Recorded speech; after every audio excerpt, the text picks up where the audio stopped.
Assalamualaikum warahmatullahi wabarakatuh. So today we are going to learn to read an English journal.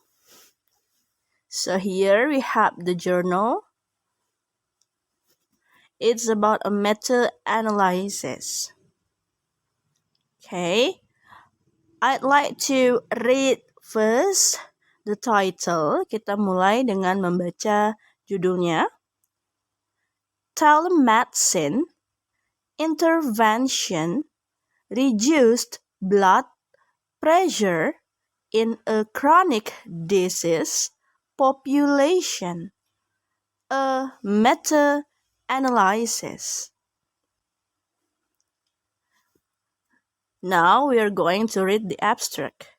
Kita mulai dengan abstraknya dulu. Introduction.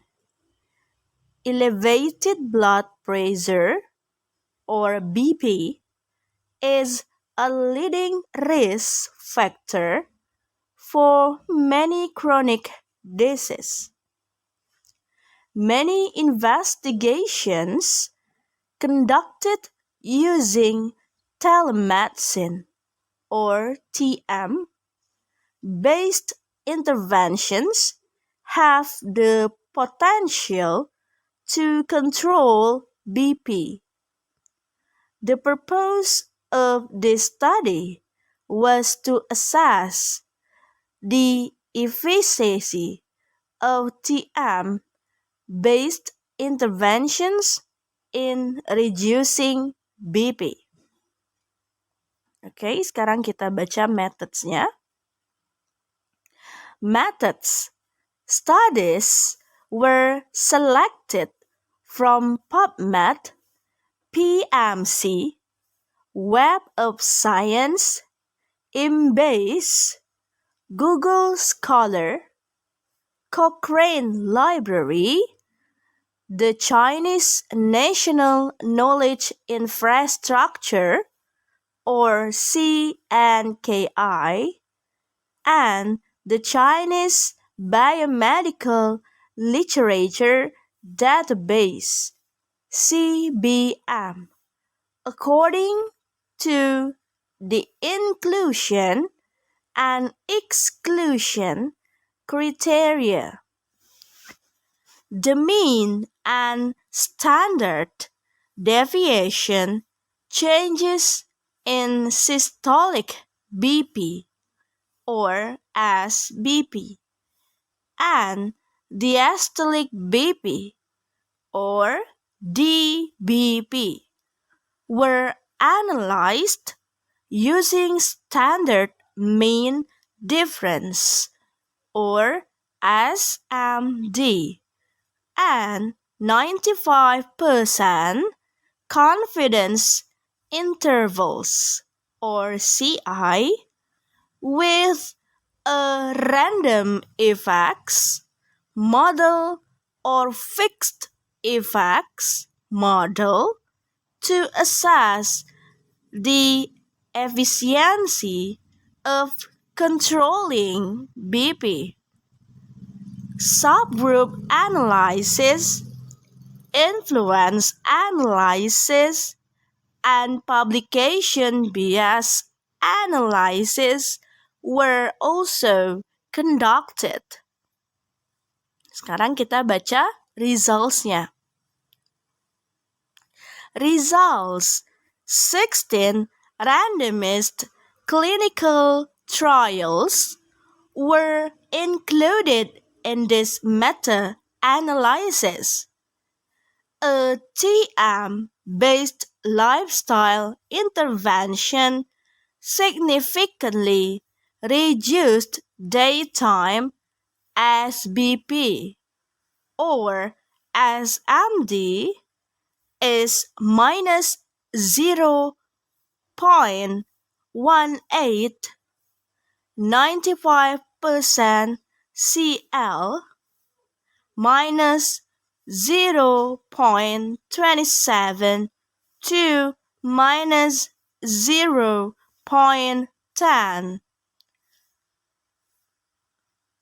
P is lower than 0.001, and DBP or SMD is minus 0.1895%, Cl minus 0.27 to minus 0.09.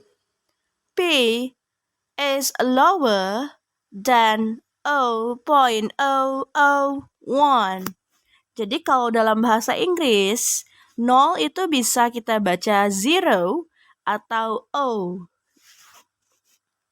Bisa dipilih ya, bisa 0 atau O untuk 0. Next, the results of some group analysis indicated that this reduction in BP was reliable when BP interventions lasted for 6 months or longer in populations with cardiovascular disease and hypertension. Moreover, the detection data should be delivered by a device system to ensure accuracy. Sekarang kita baca discussion. Discussion, a TM-based intervention could reduce daytime as BP and DBP in populations with hypertension and cardiovascular disease. This review provides intuitive evidence of a reduction in BP using TM-based interventions. Introduction. Chronic disease represents the major driver of illness and healthcare utilization throughout the world. In particular, the prevalence of chronic disease is also increasing because of the increase in the aging population. According to a previous report by 2020, there were 53 million people aged more than 65 years, and this number is predicted to increase to 89 million by 2050. More significantly, 92.2% of people in this population had one or more chronic disease. An investigation has also suggested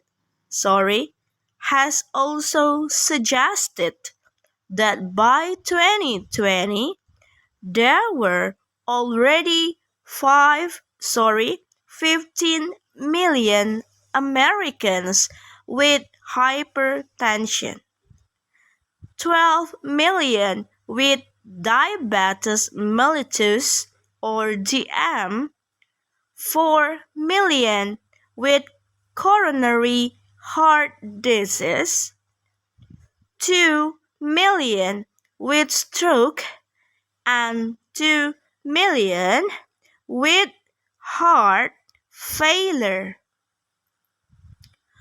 Thus, chronic disease had been poorly managed. Moreover, hypertension and DM are important risk factors of cardiovascular disease or CVD and cerebrovascular disease. Nevertheless, people usually do not know the importance of disease management, as only a few symptoms could affect the management of chronic disease.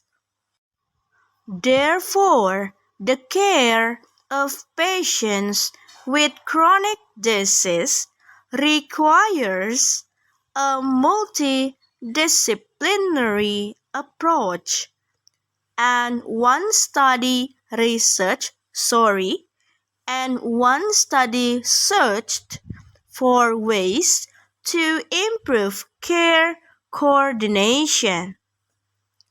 Recently, telemedicine or TM, a current tool in the landscape of medicine, has been receiving increased attention. The scope of TM is broad and includes telediagnostic, teleconsultation, teletherapy, telemonitoring, telematics, and telecare. TM-based health interventions can now be delivered via web pages using a range of different devices such as desktop computer, laptops, tablets, or smartphones. One previous report showed that TM intervention used in conjunction with therapy reduced mortality to 4.6%. Recently, there have been many investigations on TM-based monitoring of blood pressure or BP, changes in populations with chronic disease, such as CVD, DM, hypertension, and so on. Increased BP is the most important risk factor for stroke, heart disease, and other chronic illnesses. However, it could not be confirmed whether BP self-monitoring based on TM was effective. Moreover, no meta-analysis has yet examined the efficacy of a TM-based lifestyle intervention to reduce BP, and an integrated analysis needs to be conducted. This present meta-analysis therefore examined the efficacy of TM-based interventions in reducing systolic BP or SBP and diastolic BP or DBP. Meanwhile, subgroup analysis was also conducted according to different disease, intervention duration, lifestyle, and method of data delivery, which may have contributed to the BP reduction. Now, methods Kita baca methods dan search strategy. Methods, search strategy. 2. Investigators independently conducted an electronic literature search of items published before 31 July 2020 using PubMed, PMC, Web of Science, Embase, Google Scholar, Cochrane Library, the Chinese National Knowledge Infrastructure or CNKI, and the Chinese Biomedical Literature Database or CBM. The publication language was selected as English and Chinese. The following keywords were used during the search process: telemedicine, telehealth, web-based intervention, internet intervention, e-counseling, mobile health, blood pressure, chronic disease, cardiovascular disease, hypertension, diabetes, and obesity. In addition, the type of studies was restricted to randomized controlled trials or RCTs. The relevant studies cited in the reference literature were also searched manually for additional eligible studies. Study selection. 2 investigators independently evaluated the titles and abstracts of the searched articles in order to decide whether they met the inclusion criteria.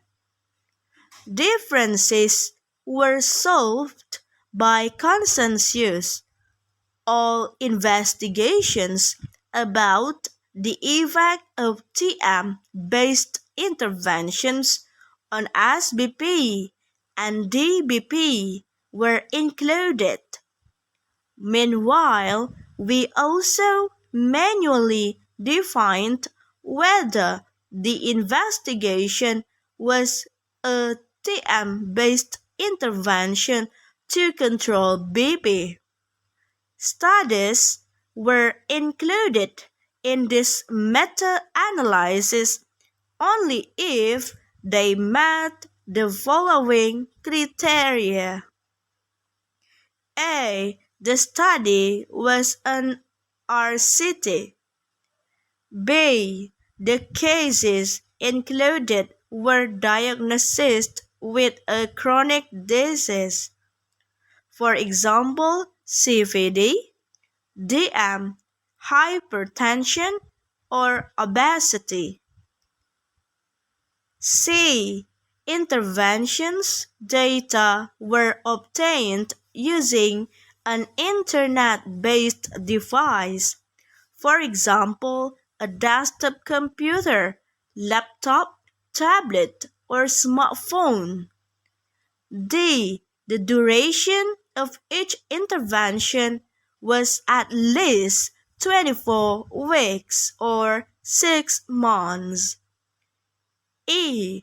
The SBP and DBP data provided a baseline value or primary value and secondary outcome. And F. Studies were published in Chinese or English. Studies were excluded if A. There was no control group. B. They were case control studies, case reports, or review articles. C. They were duplicate articles. Or D.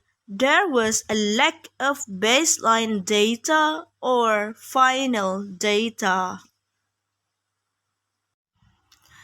Data extraction and quality assessment. Data extraction was performed independently by two researchers. The following information was obtained from each study. The first author, the year of publication, the chronic disease affecting the patients, the percentage of males in the case group, the devices used for the interventions, the duration of the study, the method of data delivery, the number of case and control individuals, and the mean and standard deviation or SD, values of baseline and final BP. Any inconsistency was resolved with third researcher until a consensus was reached. The Cochrane collaboration tool was adopted to assess the risk of bias in these RCTs.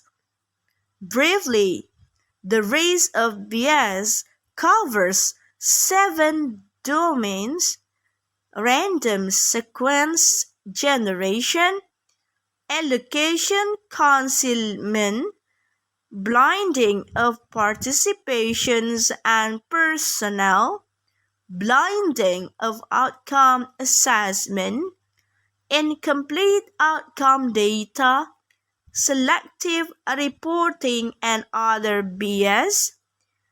Any disagreement was discussed with a third investigator until a consensus was reached. Statistical analysis. Statistical analysis was performed independently by two researchers. Any inconsistency was resolved. Statistical analysis. Statistical analysis was performed independently by two researchers. Any inconsistency was resolved through discussion or by a third researcher until a consensus was reached. The mean and SD values of delta SBP and delta DBP baseline to final point were compared for the TM-based intervention versus control. Continuous variables or the mean and SD of delta SBP and delta DBP were analyzed using standard mean difference or SMD and 95% confidence intervals or CI. Subgroup analysis was conducted according to the different disease, duration, lifestyle intervention, and the method of data delivery. The heterogeneity of results across study was assessed using the I-rank 2 statistic. Jadi kalau pangkat 2 itu kita bacanya rank 2, which describe the percentage of total variation across studies. I ranked two values of 25% and 75% corresponded to cut-off points for low and high degrees of heterogeneity. The pooled effect was calculated using a random effects model when I rank 2 value was higher than 75%. Otherwise, a fixed effects model was used in the case of significant heterogeneity across studies. An influence analysis was performed to evaluate the influence of each individual study on overall estimates. Beck and Eager's tests were used to assess potential publication bias. All statistical analyses were conducted using Stata V12.0 or StataCorp College Station TX. A p-value is lower than 0.05 was considered statistically significant. The risk of bias of the included studies were estimated using Revman V5.3. Sekarang kita akan membaca results-nya. Results. Characteristics of included studies and individuals. A total of 314 related studies were included in our analysis. After reading the titles and abstracts of these articles, 214 studies were excluded as there were no detailed data, leaving 100 studies to be potentially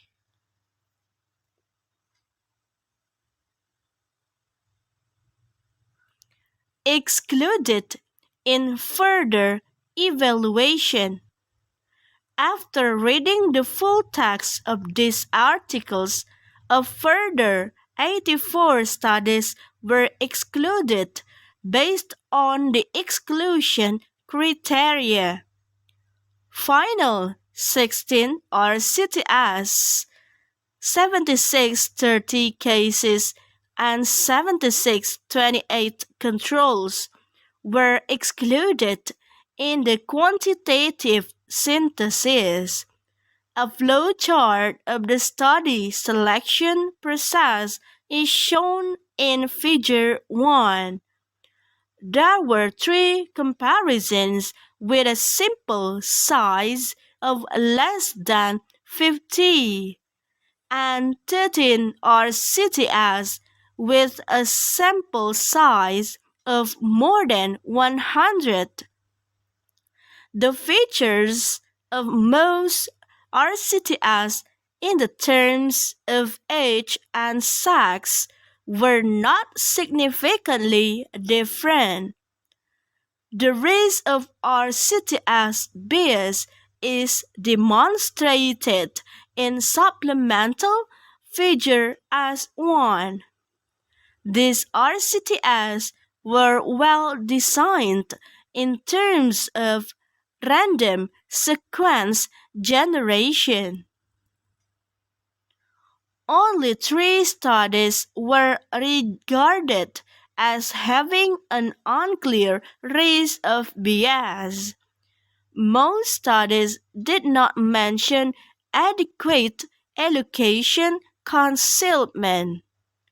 As for blinding of participations and personnel, only 4 studies adopted and described the method of blinding.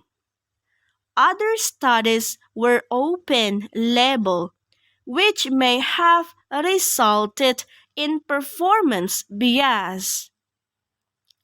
In terms of blinding of the outcome assessment, 11 studies were rated as having an unclear risk of bias. 7 RCTS had a low risk of bias with regard to incomplete outcome data. 5 studies had a high risk of bias in terms of selectively reporting results. 8 studies had a high risk of bias in the other biases domain. The characteristics of the individuals included in this meta-analysis are presented in Table 1. Among the included studies, most individuals were Caucasian. Moreover, some studies contained data on multiple different groups. So, we treated these groups as independent investigations. Most participants in the case groups were 45 to 70 years of age, and the percentage of males in the case group ranged from 22.7% to 100%.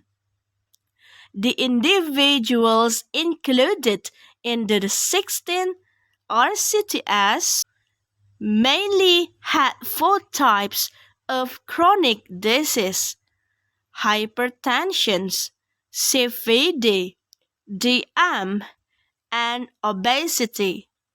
Meanwhile, each individual included in the intervention group used one kind of detection device, for example, a mobile tablet, a BP monitor, a smartphone, or TM.